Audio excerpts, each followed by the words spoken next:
So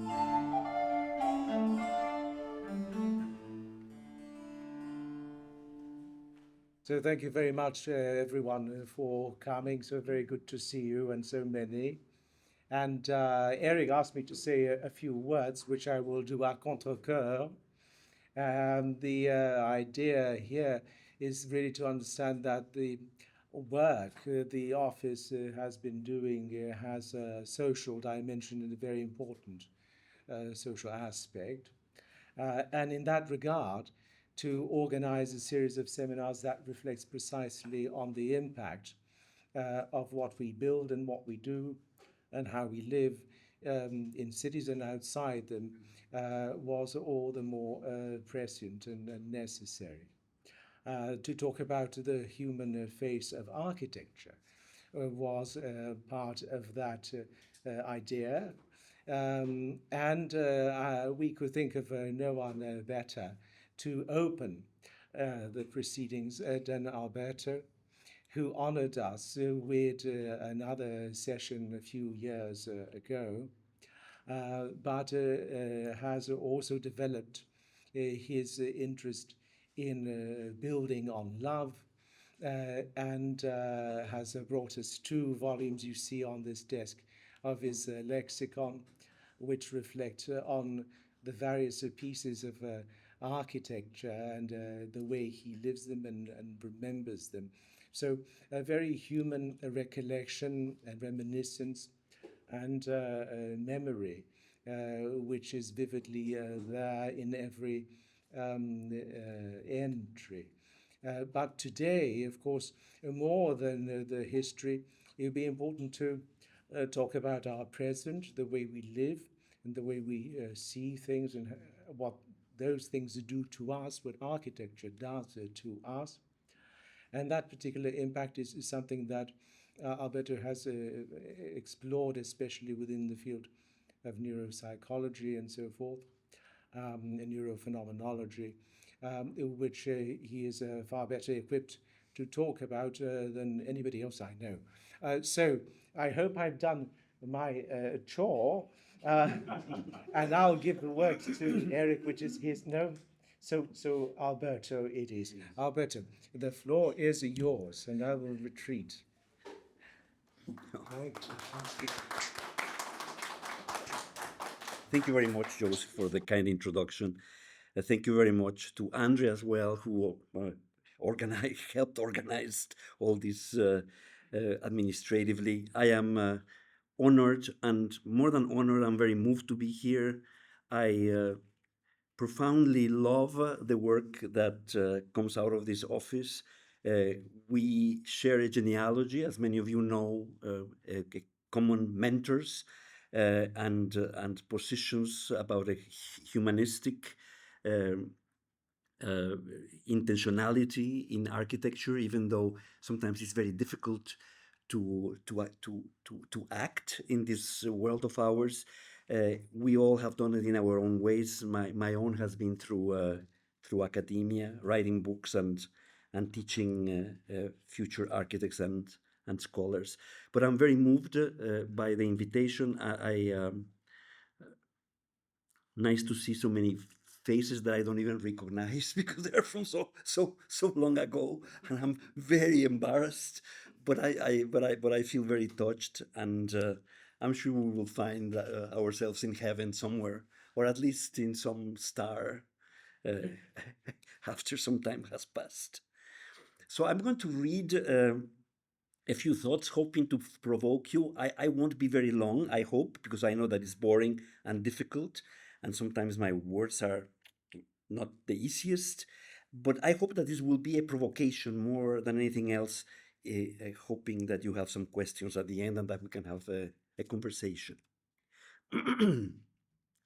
Modern and contemporary urban environments, their buildings and architecture, despite the frequent claims of being more hygienic and therefore better for human life than their traditional counterparts, say, of course, medieval London, are often a source of enormous malaise.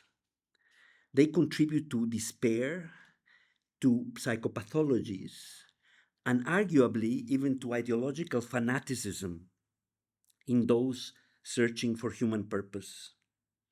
They frequently exacerbate social injustices, crystallize economic power, and reinforce inequality.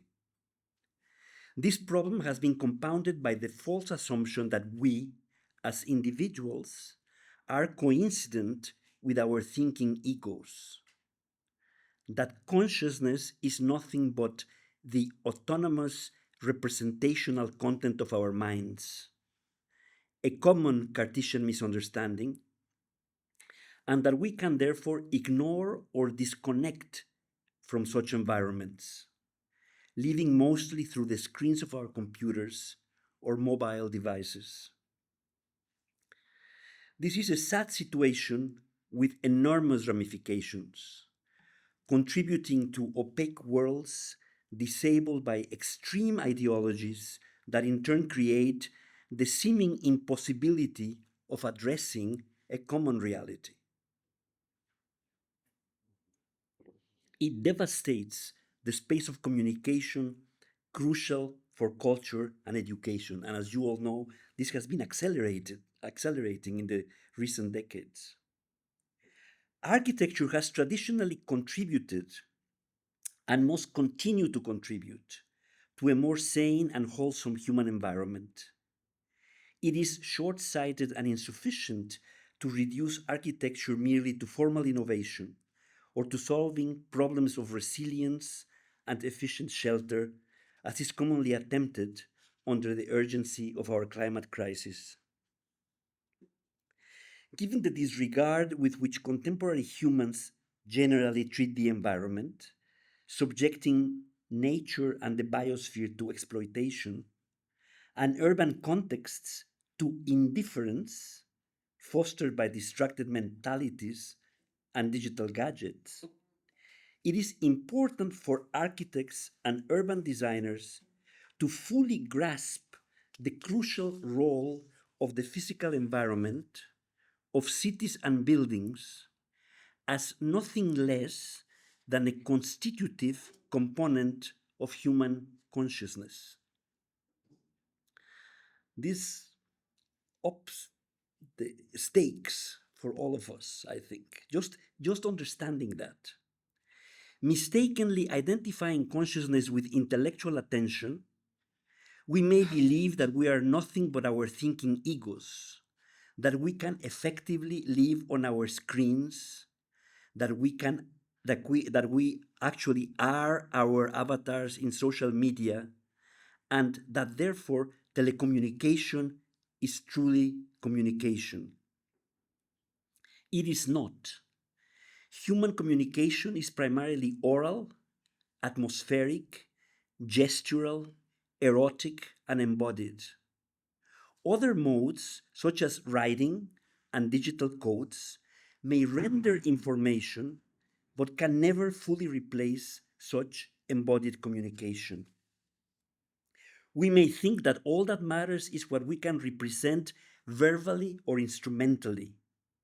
Yet this is hardly the case. Representational consciousness, our treasured intellect, nowadays kidnapped, mimicked, and often abused by artificial intelligence, is like the tip of an iceberg. We share far more than what distinguishes us in the form of ideas. 80% of our consciousness, when awake, is pre reflective, not subconscious or unconscious in the Freudian sense, but pre reflective, meaning presently active.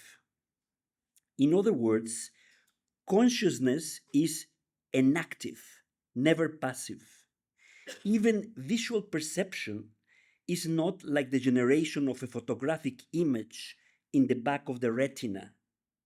We see in high definition because our body, alive and acting in the world through motor and conceptual skills, enables us to contemplate a solid, coherent world.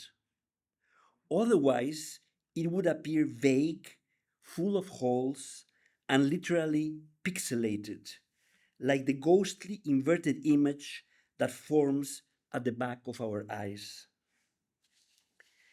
Contemporary cognitive science and neurobiology now recognize what 20th century phenomenological philosophers had long argued, that the environment, the Umwelt, to use Husserl's terminology, is a constitutive part of animal and human consciousness.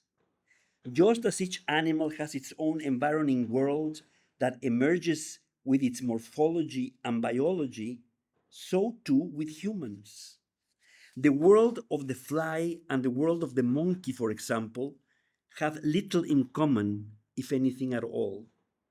They co-emerge for each organism as it acts out its own life, seeking particular modes of homeostasis, meaning the equilibrium that allows the organism to prevail in life and constitutes its own modality of conscious meaning. In other words, our personal consciousness is not simply our brain. It is both embodied in a biological body and embedded in place.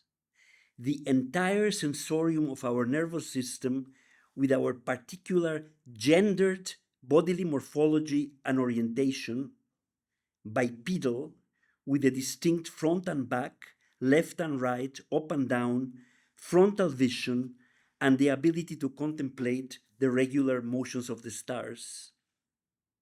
Equally important, consciousness is always in place, and place inherently appears as an emotional quality. Despite popular assumptions about the supposed interiority of consciousness, there is no human consciousness without place.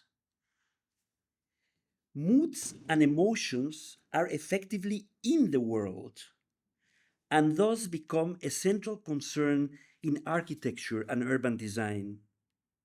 The internal and external components of consciousness are always interacting through bodily motility, the movement that characterizes life itself.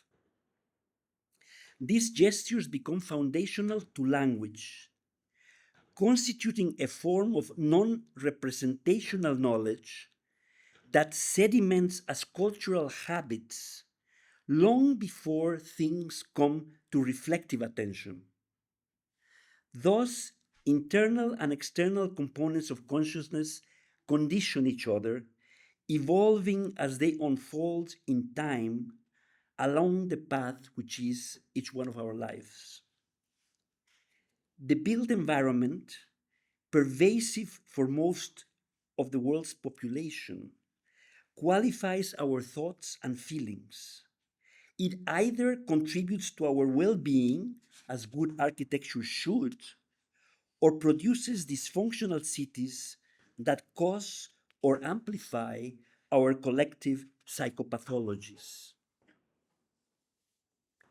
Bringing these insights to design practices is crucial if we are to recover a human face for architecture, so that the atmospheres of buildings and urban environments can truly complete us, revealing glimpses of our precious spiritual being as if through the gaze of the other.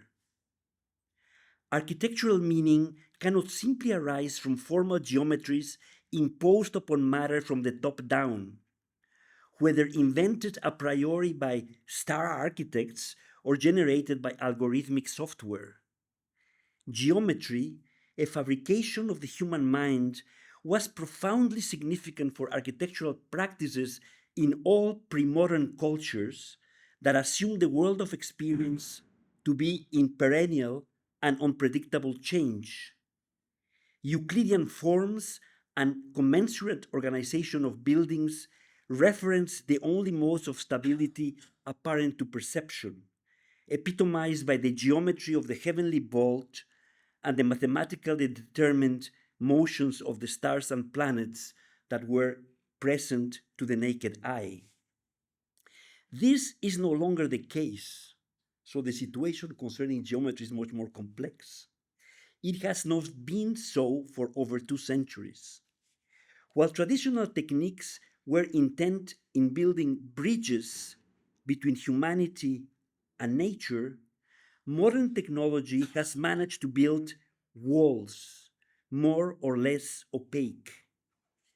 What we now have available for our complex humanity on a compressed planet, rather than a cosmic totality or a hegemonic religion to reference for order, are our historical heritages and our understanding of the complex reality of human consciousness.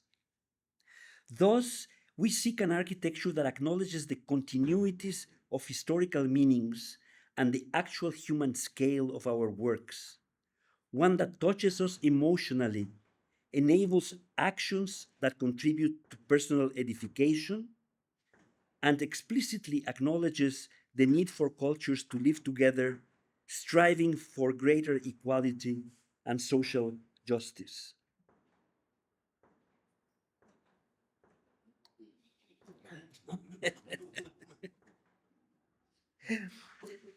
Two of my books, Built Upon Love and Attunement, elaborate on these topics. Within the bounds of this talk, I will summarize three of my central realizations: the importance of atmosphere as an aesthetic phenomenon, the nature of place as qualitative and prior to geometric space, and the need to reconceptualize architectural program as narrative, accounting for the other stories and poetic aims for lives lived. I will open each section with a corresponding reading from my recent work, An Alliterative Lexicon of Architectural Memories. But let me start by responding to Jon Blair's provocation in his beautiful documentary, and attempt an adventurous definition of architecture itself. You can hang me afterwards, but here it goes. I got my friends outside. Architecture, a noun coined by Cicero, an appellation deemed appropriate to name any work that imitates the visible order of the created cosmos, the astonishing celestial dance of gleaming jewels, in Greek kosmimata, apprised by philosophers, and also alluding to the earlier role of the Greek actor, the architecton, the dramatic character arousing political assemblies and arraying a clearing for individuals in society to apprehend their existential purpose. Architecture is like a chameleon, changing incarnations along the course of human time, while also abiding unchanging in its own arche, an ancient Greek word denoting originating, beginning, and principle. Architecture being place arising with language, the Greek hora, ambit of being, though usually associated with buildings from Indo-European texts, meaning to weave, to fabricate, it is always cited and thus much more. It is natural place, urban space, and never merely anodyne. The environment constructing our affective and cognitive selves as we act in time and dwell with others, fashioning our cultures, stories, and memories, not merely abetting delight, but advancing our desire for desire. Architecture renders its most crucial meanings through the atmospheres it creates, mediating meanings arising between nature, culture, and human beings.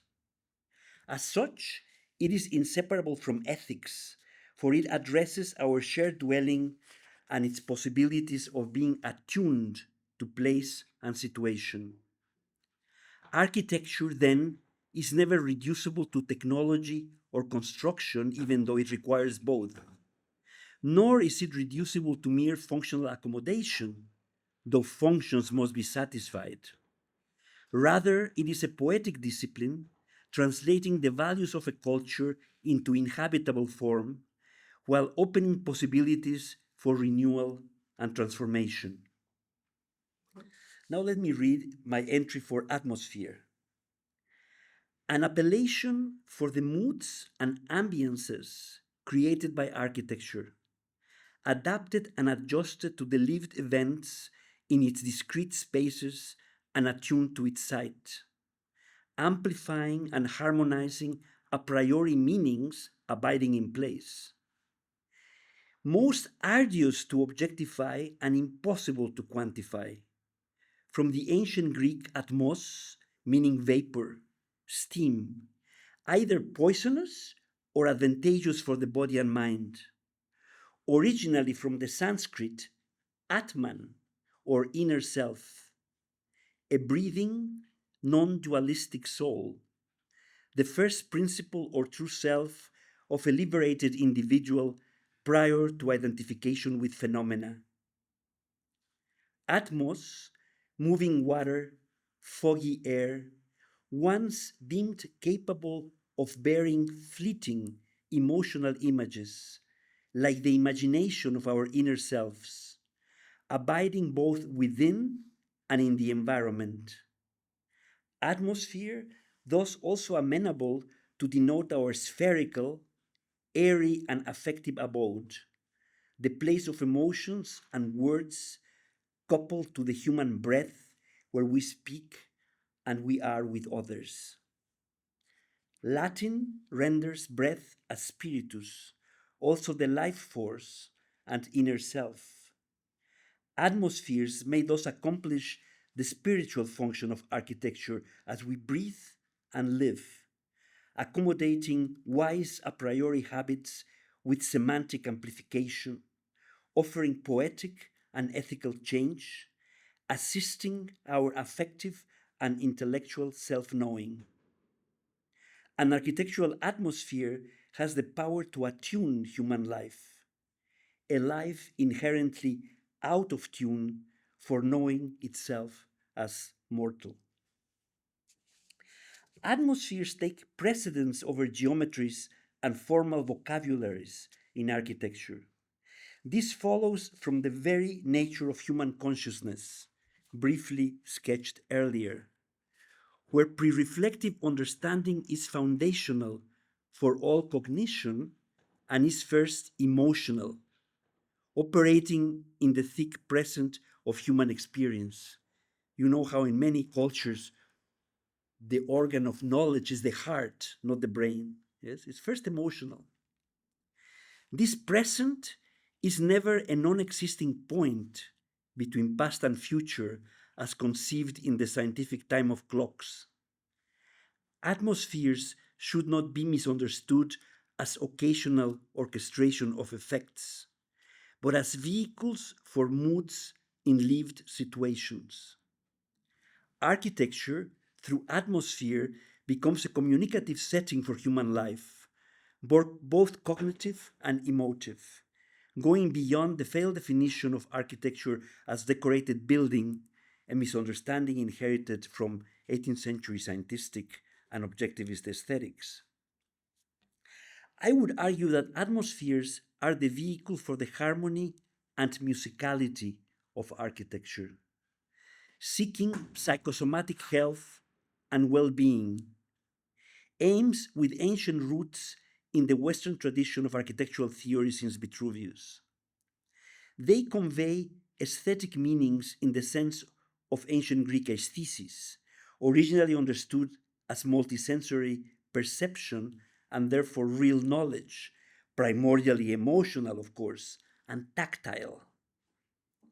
This is the opposite of modern aesthetics in philosophy, reduced in the 18th century by Baumgarten and Kant to an inferior form of intellectual knowledge, usually resulting in concerns for formal composition, as if the beauty of Botticelli's Venus were not first passionate and sexual.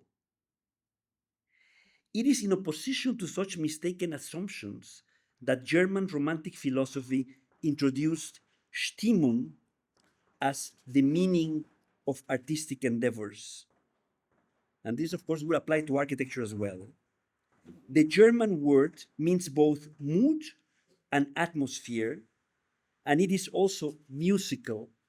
Stimme is a tuneful voice.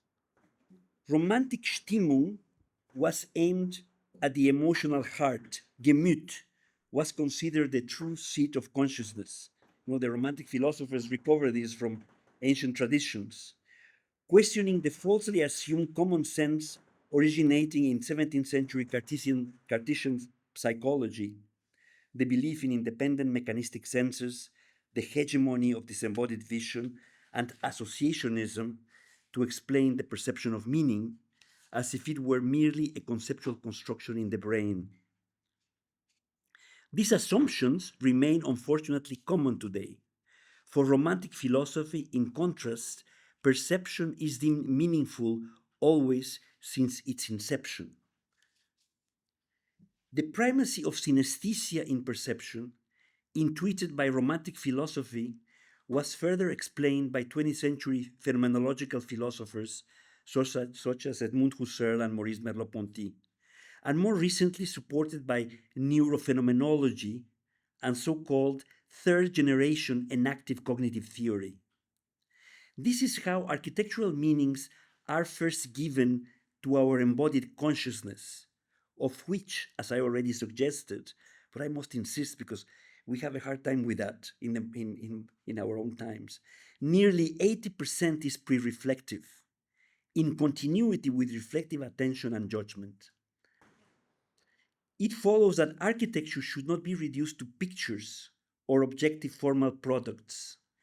Atmosphere is given as a whole, and at the very moment of one's physical, embodied, and multisensory encounter with a place, as one acts within the architectural environment. A poetic image, the celebrated aesthetic effect of good architecture, is a second order meaning in continuity with the first.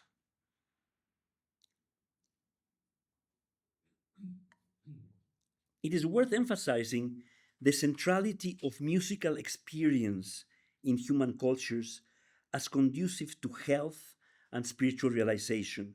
I think we all still today have a direct access to this insight, you know, how music is healing, right? I mean, this is something that cultures talk about all the time, you know. In the Renaissance, Ficino would insist that this is the best way to cure things, and you know, this is very this centrality is real, and we're skeptical about these things sometimes, but so conducive to health and spiritual realization. This is something that, as I said, we can still appreciate today, despite our Cartesian skepticism about the cognitive value of feeling. We still, you know, probably not many people around here because we are all friends and we all know each other.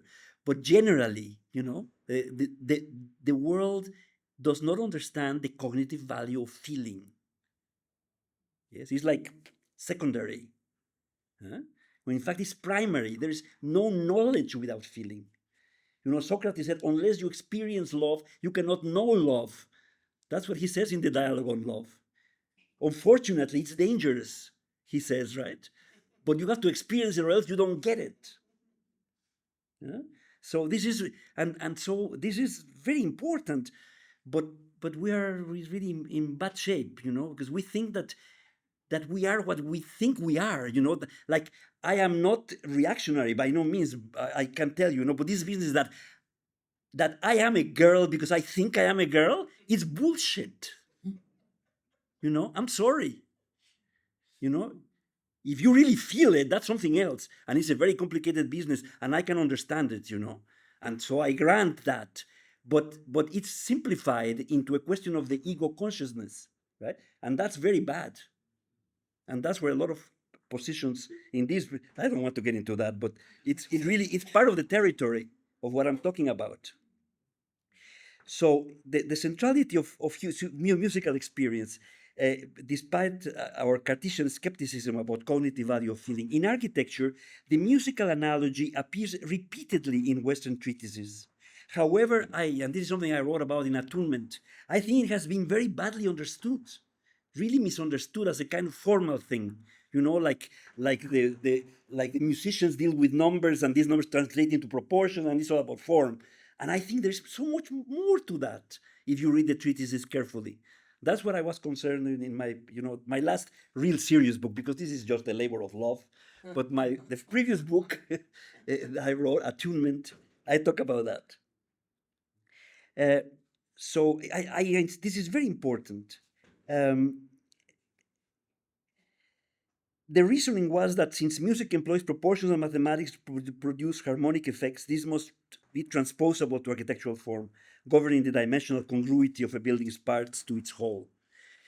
But a more careful contextual examination of canonical Western texts, which is what I did the last 10 years of my academic life, reveals that the musical analogy always involved far more than such formal transpositions.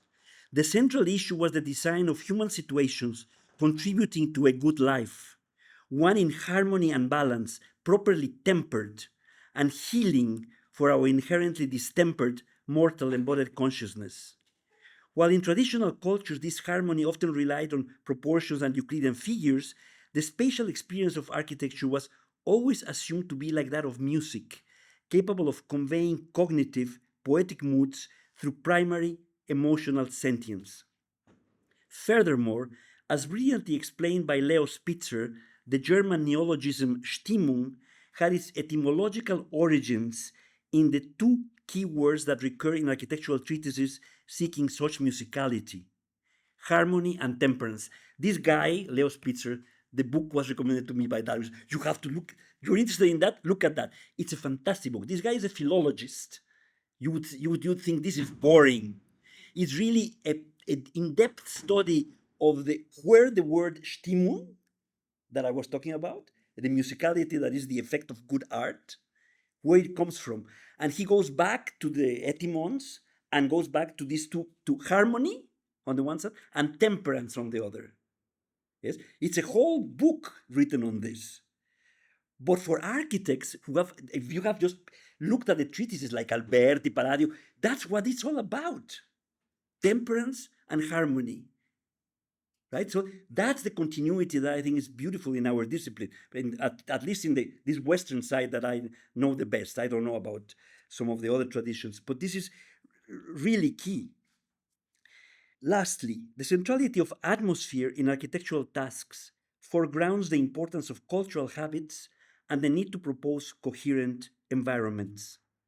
It weakens formal conceits and stylistic expression, demanding recognition of the needs of others, while enabling the poetic realization of a participatory consciousness. Yes, the importance of cultural habits that are so often disregarded by these, star architects. Yes, that it's really so crucial to the way that we understand things. Attuned atmospheres give home to our needs as settings for events and situations. They represent a human-centered architecture, but not merely banal functionalism, recognizing that most important human questions are existential. Next, I will read the entry for place from the Lexicon. Place, qualitative affective vessel for the coemergence of reality as pre-reflective subject, object, and action. Prerequisite for being, language, and architecture. Place giving primary and prefatory tone and meaning. The ancient Greek topos, denoting natural place, and home, incipient with linguistic being. The topographies to which human groups belong. Primordial land that can never be possessed. Nothing like an objective isotropic space, yet permeated with the rhythms and geometries apparent to perspicuous mind. Topos becomes hora. Paradoxically, both void and matter, compass and encompassed object, a clearing where ideas and denoted concrete things, like the ideal glass and this concrete glass, coincide. architecture proper, precincts planned for ritual, for embodied communication, enabling cultural perpetuation, and expansive atmospheric pause for some poignant event on the road that is our life, like the ancient Greek platea hodos, broadened path, rendering Latin platea, place, plaza, city square, piazza, participatory stage, and public market. In its original form and in more recent incarnations, particularly in neurophenomenology and atmospherology, that's a thing, believe me, understanding the atmosphere as an aesthetic phenomenon. There is a number of philosophers doing this these days. Phenomenology emphasizes the precedence of embodied place over geometric space in the formation of architectural and urban meanings. Historically, architects did not verbalize concepts of space, whether qualitative or geometrical, until the late 18th century. And in fact, many of my students are always amazed by this. They think that we have always been able to conceptualize space and name it. And in fact, it doesn't happen until the late 18th century. In fact, space as the artistic material of architecture was never theorized in architectural writings prior to the late 19th century.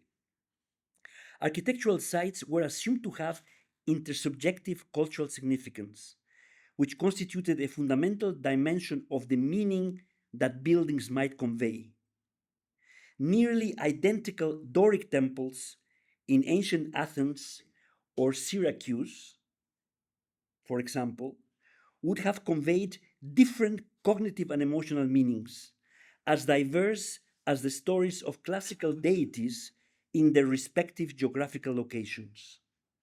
Throughout history, there have been inextricable relations between place and narratives, and architecture's ability to build upon existing meanings to generate its own frameworks for significant human actions is instructive for the creation of attuned architecture today. In other words, places are primarily characterized by cultural narratives related to topography, and place is fundamental to the manifestation of existing consciousness. While scientific space, starting with Galileo, may have become our placement in a technological world village, autochthonous places remain hidden, often thickly concealed by our technological apparatus. They are present, and good architecture's task is to bring them back to collective awareness.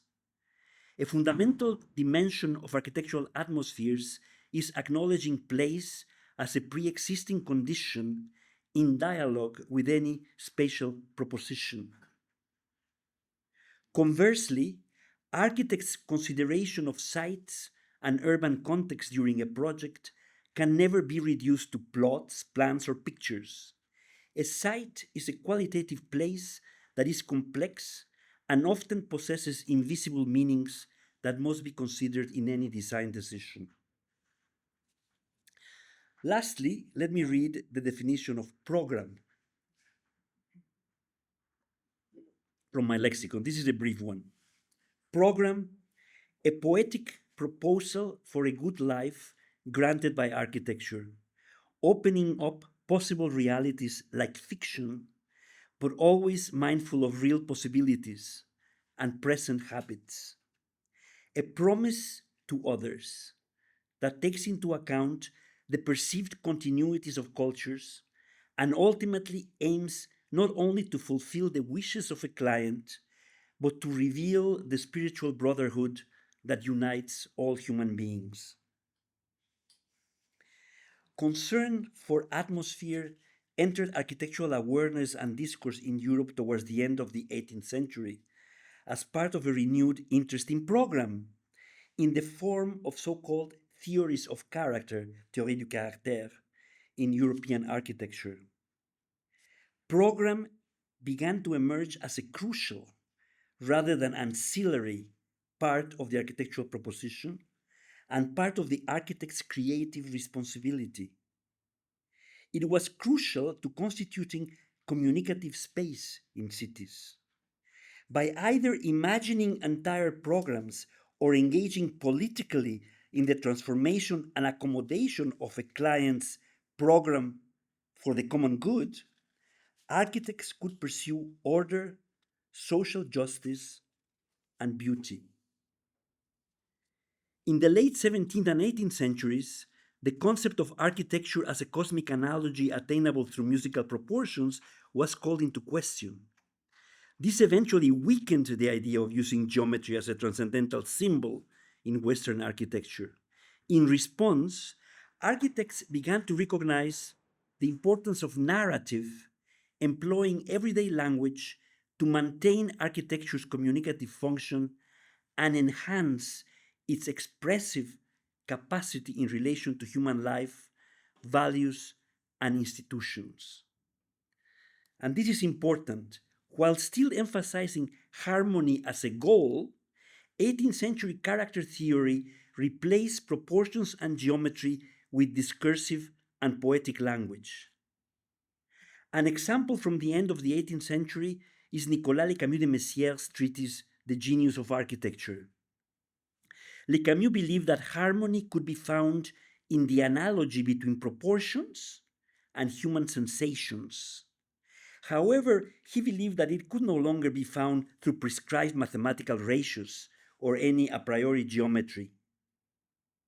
He believed that appropriate dimensions, for example, of rooms, would result from a narrative description of an exalted lifestyle.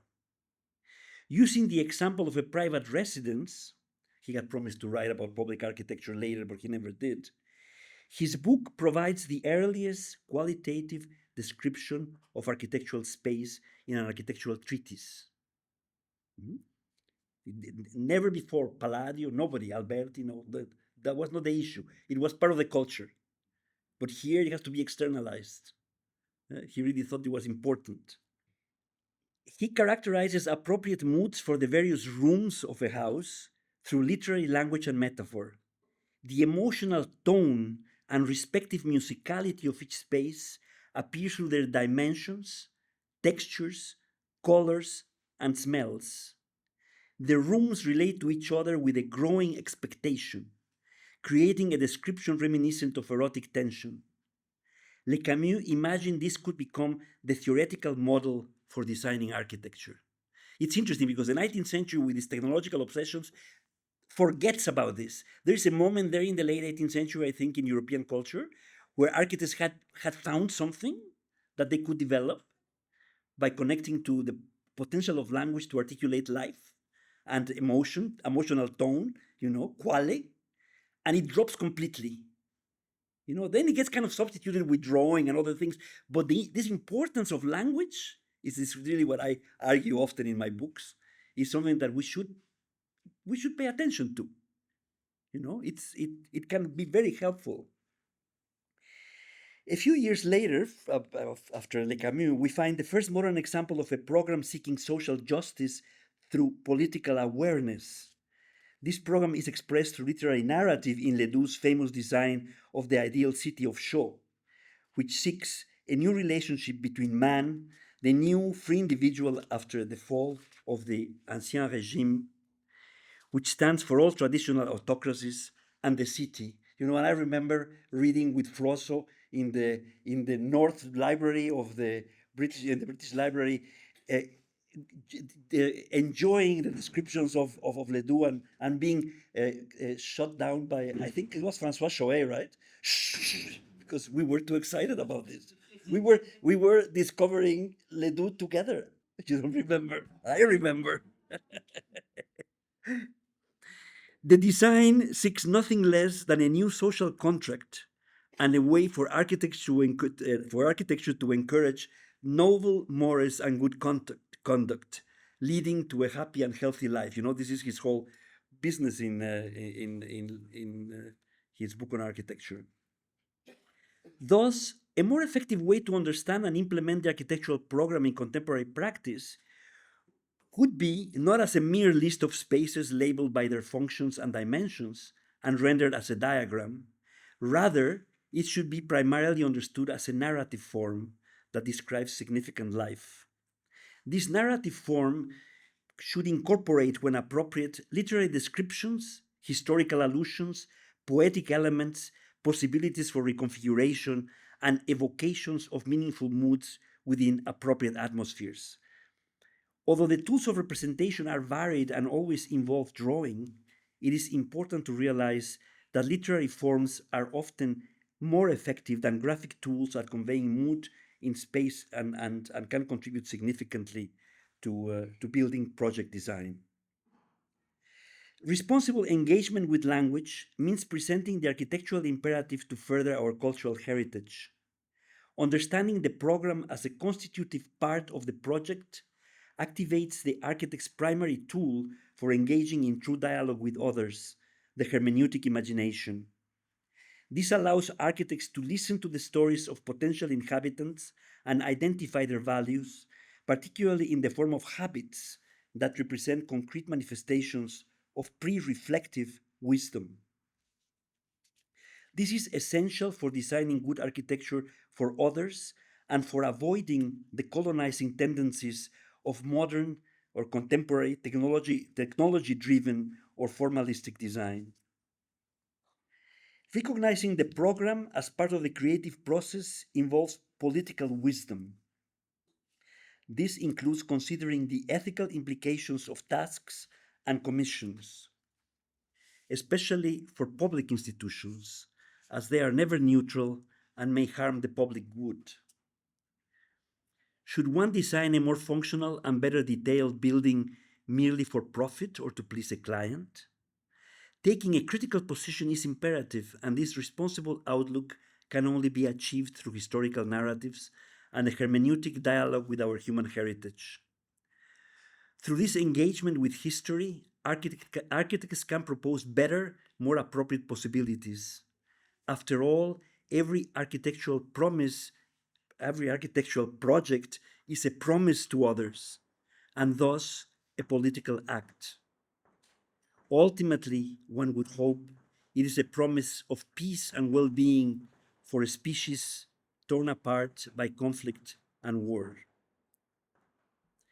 Understanding architectural history as a search for order and spiritual meaning in relation to cultural history, theology, science, and philosophy can provide orientation and allow for the productive reconfiguration of tasks in this ethical direction, a crucial dimension of the project. I always have these exhortations for the importance of history because I feel that it's being completely obliterated in architectural education. And this is for me a very important question. Of course, history has to be taught properly, and that's one of the problems. But to disregard it is a great danger.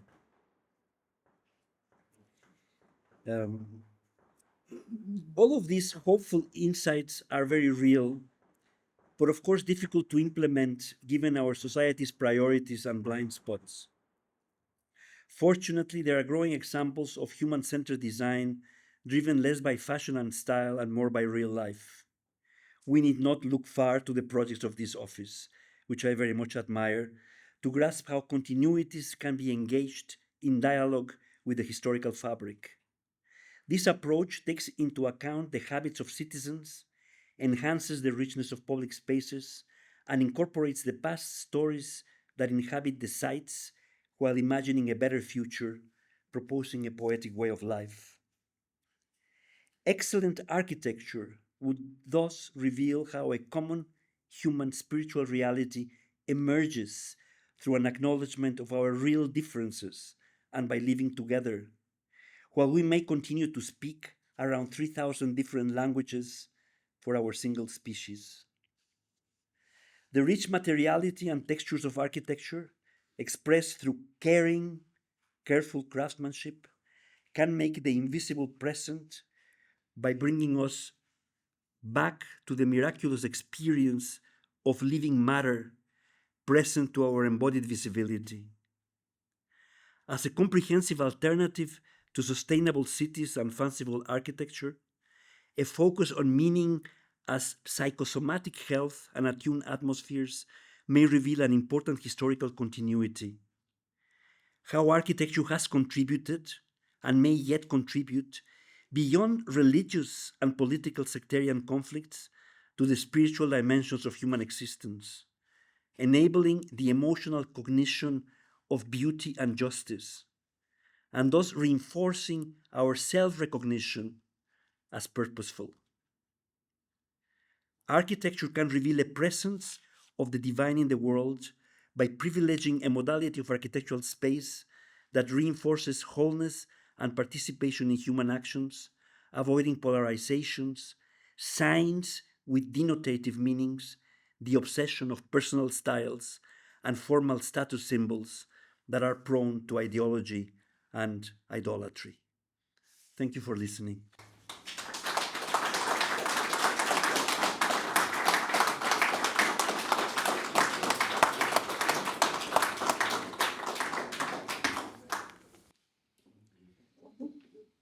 Alberto, thank you hugely. You know, it's the intensity completely overwhelmed the disruption outside. It sort of reminds me of the way in which in Le Balcon, the important, business of the brothel continues with a revolution on the doorstep. There's something completely wonderful about your 40 minutes. So and the other thing that I think is just completely compelling is here we are, many of us practicing in a pretty tough world. I know. And I'm thrown back to the incredible inspiration that keeps us going, which were all those conversations from before and now and is real. So the flow of that continuity of mind and thought and incredible articulate Thank you very much. words is with me. It's open to the floor, really. It's the good thing about this is that it's a kind of scalar seminar, which I think is very appropriate to the academy and the academic context. But please, to the floor. My job is simply to respond to hands as they come and go. But really, thank you very much. It's really a unique opportunity to be here with you. I don't do this anymore very often. I'm kind of really retired. So he had to insist that I'm old. I need to travel comfortably. I cannot. I have all these pains.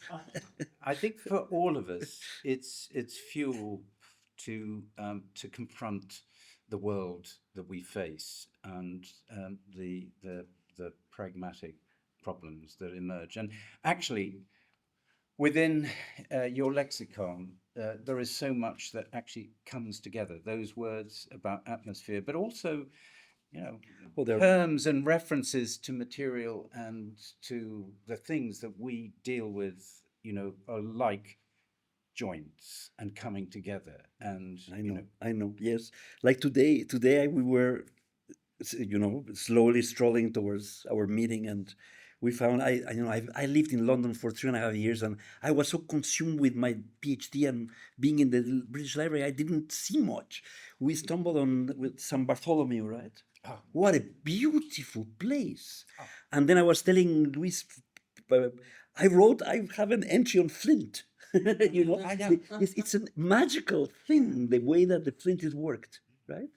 Yes, and so yeah, a lot of materiality, of course, and your work is very strong on that. Thank you, John.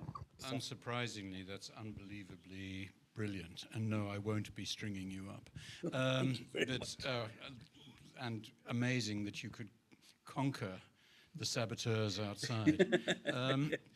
One of the things that were two words you didn't use, which strike me as being more and more important as a know-nothing about architecture, but a little bit about society, is socio-economic. Is socio-economic. We have just seen a new mayor elected in New York on the back of a promise to try and deal with inequality in housing and in society there. It's a problem which is not unique to New York, but it is a problem to which everyone in one way or another is either a victim or a contributor. And architects, of course, are caught in the middle of that, as I see it, to some extent. You have practices that need to continue and pay salaries, and yet inequality, whether it's in Mexico City, Sao Paulo, Rio de Janeiro, a place I know well, London, New York, is determined by architecture. Yes, The favelas of Rio are inhumane places to live, and they're alongside of some wonderful architecture. Where is that in your extraordinarily erudite thinking? Well, we're all very concerned by how the built fabric, because I wouldn't call it architecture. The problem is that we have this ambivalent word that is used to name things built, but it doesn't all have the same quality. And I don't mean to differentiate it in the terms of 18th century aesthetics, but in the terms that I tried to set out this evening. So I think that we are all very concerned with this. The inequalities that are reinforced by developer-driven construction are, of course, terrible. But I don't think that you have. It's not possible really to fold it into the problem of architecture. I don't mean to excuse myself or architectures or architects, but it's that's a different order of. It's a different problem. Unfortunately, I think the architect can do his best or her best to reconfigure a commission or a program in order to address precisely those issues of inequality, and it's been done. You know, I have colleagues, also architects, former students of mine in Canada, working in a way where for example, a development of condominiums that could be worth like $1.5 million each floor, enable the possibility of social housing or housing for monoparental families. So that concern also plays a role in architecture, but architects cannot be responsible for the evil side of this practice, which is what we're all worried about, of course. But I think this concern is it's possible to engage it politically. You know, if you bring together the right parties for example, in the possibility of a development in an urban block, you could make this happen. You know, it's sometimes like in the United States it's very difficult, but in Canada it's possible. You can have monoparental like social housing together with high-end condominiums and you know, institutions of other kinds. Like in the case of the example that I'm thinking about, there is a performing arts school from one of the universities in Vancouver, all living together and really contributing to the urban life. I know that you think that way also in some of your other projects. You know, this possibility of really addressing precisely those horrors, but the power of capital is yeah. Let me make you also maybe just add that this is not a new problem for architects. Architects basically became marginalized in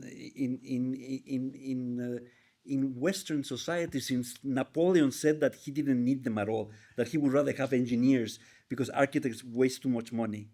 You know, so I mean, we've had to redefine, really understand what we can contribute. We can contribute to these other dimensions: spiritual, psychosomatic health, and yes, in a small way, to solve this, to at least not exacerbate the problems that that you're talking about. By the way, sometimes in these favelas and in this, there's amazing public life. I mean, one of the worst things that sometimes architects do is raise these things, trying to make it better. Because that's, you know, there is something, yeah.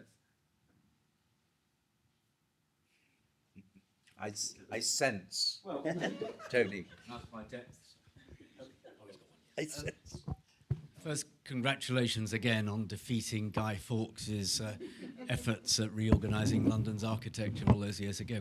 I'm Tony Travers from the LSE, and I suppose I know asking questions about AI is a bit these days, but given I'm not sure we know yet whether AI will be able to feel or understand atmosphere, or in a sense feeling feelings is something nobody can really understand what anybody else feels. So I suppose my question is, will AI, with its remarkable capacity, undoubted capacity to learn and eventually to be corrected to learn better, how will it affect the capacity of architects to take the vast body of knowledge that you've referred to and use it in their practice? Or will it not? I haven't read. If I were teaching, you know, I haven't retired in 2021, I would now be biting the bullet and have a ready-made answer about AI. My own feeling about these things. I mean, I'm horrified actually by many of the things that are predicted about this thing we have created. But clearly the kind of linguistic consciousness that AI can represent, even at its most sophisticated, would only be equivalent to what we now know is like 20% of your consciousness as you're sitting in that chair right now. So there's a whole dimension of consciousness that AI could never understand, could never grasp, and it can simulate, because of this articulation and all the knowledge that it can absorb, that it can, you know, and it can probably, and obviously can be made to act, because instrumentality is the problem. But I don't think that it would ever be able to grasp the wholeness of human consciousness. It has no body and it has no place, basically, right? So, I mean, it's a huge problem. I'm not saying that I have an answer, because it really does things seemingly very well. But I would answer, that would be my immediate reaction, right? That there are dimensions of human consciousness that it cannot even comprehend. That's why it has, there are so many problems that are now associated with, like, the machine that recommends somebody, you know, that leads a young person to commit suicide, or this kind of nonsense. I don't believe, I mean, honestly, this, even the business of self-driving cars, I would not get in one of those. You know, I mean, you can tell me they are now operating. I would never go in one of those. You know, if there is a train system that is on a track, like self-driving commuter, like light train, okay. But a car? So I don't know. You know, I have no answer to that. I know that the dream of some is that it will substitute all the things that we do, but. I mean, I was slightly alarmed to read something the other day that said it was trying to fight being switched off, but will, you know, I wonder how much it can learn. Anyway, enough from me. I certainly think that engaging AI in education of, like, with young people is very dangerous. I mean, if a young person cannot even write a letter, what are we going to do as a humanity? So it's very worrisome, but I don't know about architecture. Maybe you have thought about some of these things. Well, I expected Tony to actually revert to the brilliant seminar he led here about something, that is sort of semi-planned. It's the political structure of London as a jigsaw that is very fragmented, which kind of enabled the boroughs, the 26 boroughs or whatever, to have their own identity and therefore not build up territories like the favelas. And, so there's a political structure that does help urbanists and architects to fight back against, those very antisocial forms of urbanism of the gated community of the favela that has taken place. So it's very interesting to look at it, city by city in a wider ranging way. So sorry, I thought that's what you were going to touch on, Tony. But AI, there we go. Yeah. AI. Yeah. No, I would like to find out more about what people think about that. I'm very curious. I am open, I am frightened, but I really think that it's not consciousness. And that's the problem, is that it does not understand emotional dimensions. So it can easily kill us all. I really think that. If it controls things and is instrumentalized, it will be very easy for it because it doesn't understand the most simple emotion. Peter. I had 2 points. One, I agree with your point about informal settlements. That I've just come back from Medellin talking about the comunas there, and realised the impact that John Turner taught at the Architectural Association had on global attitudes to those not being slums, but actually being active places where people could live and they're fulfilled very and atmospheric lives. My other point was you talked very eloquently about this practice and its ability to put in contemporary buildings within historic environments and the context of it. What do you see as let's say the position of people like Leon Krier and our own king, and indeed now even Donald Trump, in terms of an architecture which may be fitting in, but is not necessarily seen by many as a genuine attempt at a new architecture? It's a very good question. Yes, because I think the historical continuities that, for example, Eric is interested in are more at the level of habit and life rather than formal. So when you reduce the problem of historical continuity to formality, like the classical, and you make classical today, then we get into trouble. It's a problem that we saw in the 1980s already, and we saw where it led. But yes, I would be critical of our king. I'm also, I'm Canadian, so now with Trump there, I'd rather have Charles. So I know there is a limitation to that, but and it's dangerous as well to think that way. I think, I think that I am.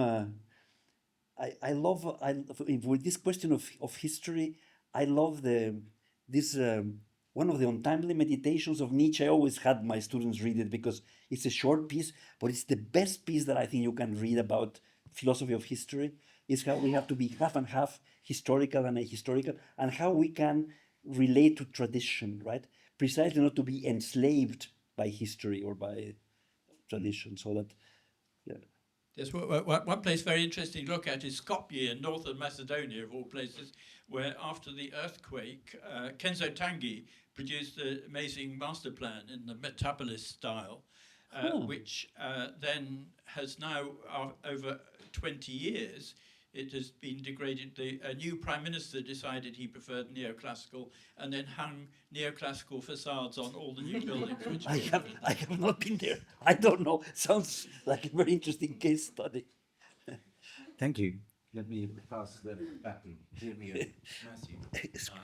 Thanks. So I'm Matthew Barac, and I was just thinking. Actually, I've done my own research. I'm also an academic, who previously a practitioner, and I did some research in a shanty town in South Africa, and was looking at this issue which you reminded me of in your very eloquent descriptions of this capacity, or the importance you said of bringing places back to awareness. When after this research, and inspired by my supervisor Peter over here, I wrote a paper called Place Resists, which is about the resistance of places and the and this enduring capacity. But another aspect of my research about African cities is this prevalence of increased mobility for all kinds of reasons, wanting to get a better life, wanting to escape often, and people use phrases now like belonging on the move, and multi-locality is another one that's come up, which means a lot for many of us, that we aren't cosmopolitan in one place, we're cosmopolitan in many places and belong in several places at once. And this idea, I saw a very inspiring lecture recently by Achille Mbembe, who I respect very much, talking about the notion that sedentary ideas of home are in some ways, we have to think beyond that. So I think in this challenge where the reality of our world is such that this idea of a permanent place is almost difficult to grasp now. It's true. What is your idea about how we can adapt to that? I agree. I wrote a little piece also being a big critical of Norbert Schulz. You know, because he introduced back then, whenever in my own early days, these questions, and it became very much about like something ethnic, and it's very problematic today to think that way. I think there are a number of narratives that are at work in places now, but at the same time, it's important to recognize that they are there, and that that the architect does not start from that.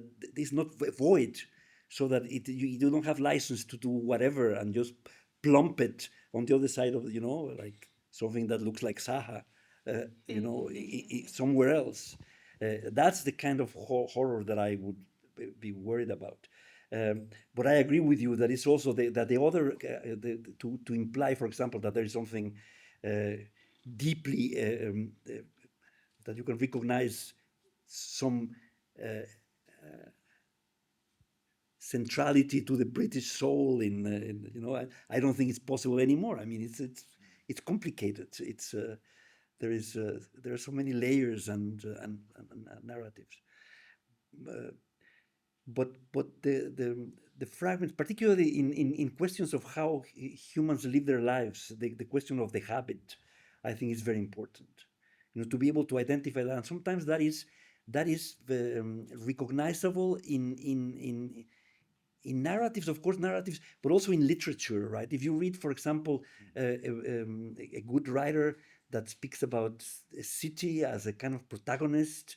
In a plot, the places have a character that are recognizable and that go beyond, I think, this kind of ethnic essentialism. I guess that's the problem, right? But yes, it's Carolyn. The marmalade in the front of the cupboard problem. Too close to be visible. That was so wonderful. What I really appreciated about that is that I think in this crazy world that we're trying to deal with, most of us can't manage to concentrate for more than 5 minutes on anything anymore. So to sit for 40 minutes, despite the Guy Fawknery, and just listen to this wonderfully considered royal jelly of thought about the condition we're in, the role of architecture. And it was a great joy and a privilege. I'm fascinated by many aspects of what you were talking about. I think the one that worries me the most and maybe sort of gives me the most hope is almost the same thing. You're talking very much about our loss of the understanding of, as you say, the bodily and the poetic and the imagination. And incidentally, I'd be interested to know whether you're reading writers like Ian McGilchrist or Daniel Kahneman in relation to all of this. But just as a parenthesis, it seems to me that what's happening is what used to be the agora is now a small rectangle in our hands that we never sort of escape from. And of course, AI is like the new thing coming. But I have taken to saying in public places that I think social media in particular and AI, whatever that is going to be, are a greater threat to us than climate change. Because what seems to be happening is that we're losing the ability to attend. and to communicate, as you described it so eloquently, and indeed just to be in a place. Yes. You know, I mean, the place may be there or not, but if we can't be in it, what, you know, game over. Yeah. So my question would be, this is something I'm wrestling with myself, you know, to what degree do you think that the reconstitution of places, because of course we're abandoning public space all the time. I mean, I think an essence of what you're talking about is the importance of the common and the public and the shared and the heterogeneous, and the idea of something, you know, through your habits, for example, that you describe, something common to us all, despite the fact that we're all different and expressing our individuality like mad. To what extent do you think the conscious reconstitution and protection, but sort of building up of public life, public spaces, you know, public acts through whatever form? I mean, my particular, sorry, I should have introduced myself. I'm called Carolyn Steel, and my obsession is food. You know, sort of the way food shapes our lives. I know your work. Okay.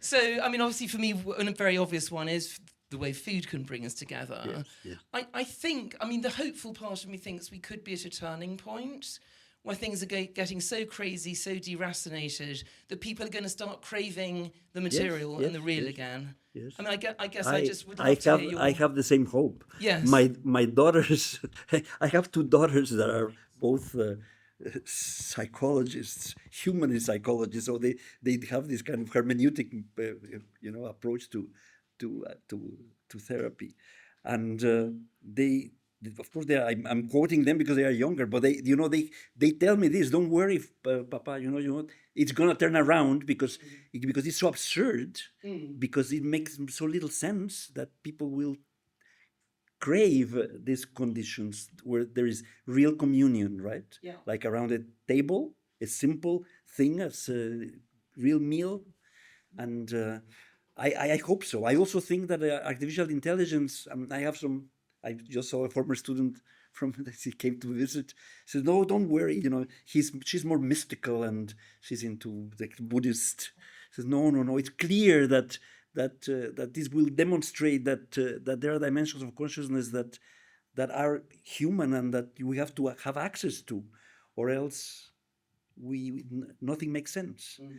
So yes, that would be. But on the other hand, the thing goes so fast. This artificial intelligence thing that if it's really instrumentalized, I fear that it really could do terrible damage. You know, I think people producing because, the AI, yeah. by the way, they're all saying that. Yeah. Thank you. I think if there are any other burning questions, we pick them up. Otherwise, we go down and enjoy a drink and a relaxed conversation to continue this. Is that all right? Oh, absolutely. Is that all right by everyone? Absolutely, it's fun. So let's go downstairs. Alberto, thank you.